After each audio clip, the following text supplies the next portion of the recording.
ओम नमो भगवते वासुदेवाय नमः। आज अपरा एकादशी व्रत कथा।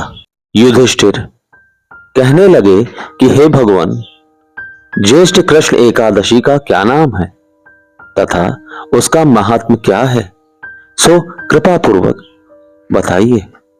भगवान श्री कृष्ण कहने लगे कि हे राजन, यह एकादशी अचला तथा अपरा दो नामों से जानी जाती है। पुराणों के अनुसार ज्येष्ठ कृष्ण पक्ष की एकादशी अपरा एकादशी है, क्योंकि यह अपार धन देने वाली है। जो मनुष्य इस व्रत को करते हैं वे संसार में प्रसिद्ध हो जाते हैं। इस दिन भगवान त्रिविक्रम की पूजा की जाती है। अपरा एकादशी के व्रत के प्रभाव से ब्रह्म हत्या, भूत योनि, दूसरे की निंदा आदि के सब पाप दूर हो जाते हैं।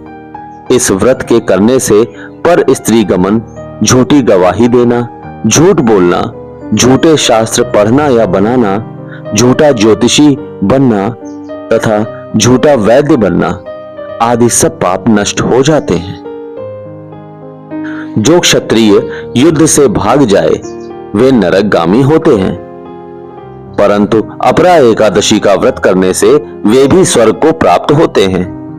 जो शिष्य गुरु से शिक्षा ग्रहण करते हैं फिर उनकी निंदा करते हैं वे अवश्य नरक में पड़ते हैं, मगर अपरा एकादशी का व्रत करने से वे भी इस पाप से मुक्त हो जाते हैं।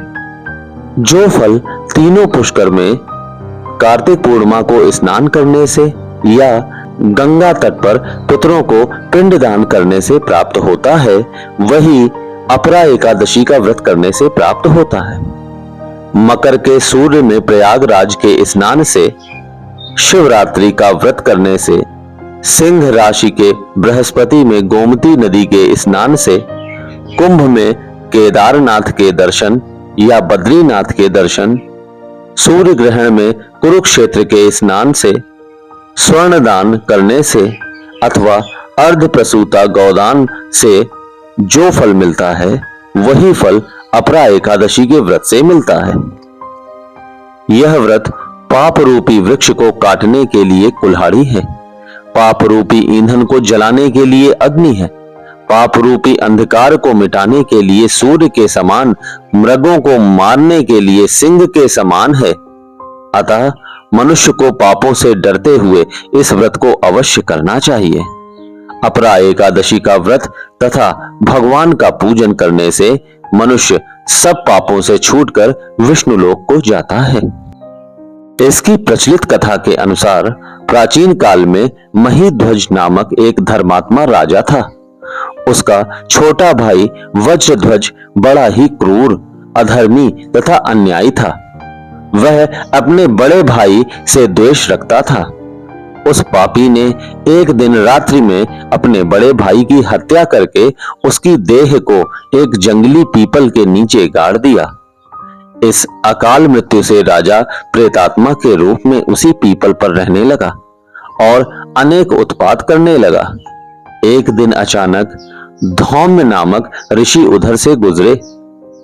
उन्होंने प्रेत को देखा और तपोबल से उसके अतीत को जान लिया। अपने तपोबल से प्रेत उत्पात का कारण समझा। ऋषि ने प्रसन्न होकर उस प्रेत को पीपल के पेड़ से उतारा तथा परलोक विद्या का उपदेश दिया। दयालु ऋषि ने राजा की प्रेत योनि से मुक्ति के लिए स्वयं ही अपरा एकादशी का व्रत किया और उसे अगति से छुड़ाने को उसका पुण्य प्रेत को अर्पित कर दिया। इस पुण्य के प्रभाव से राजा की प्रेत योनि से मुक्ति हो गई। वह ऋषि को धन्यवाद देता हुआ दिव्य देह धारण कर पुष्कर विमान में बैठकर स्वर्ग को चला गया। हे राजन, यह अपरा एकादशी की कथा मैंने लोकहित के लिए कही है। इसे पढ़ने अथवा सुनने से मनुष्य सब पापों से छूट जाता है। सभी पापों को नष्ट करने वाली एकादशी माता की जय। श्री विष्णु जी महाराज की जय। श्री कृष्ण भगवान की जय।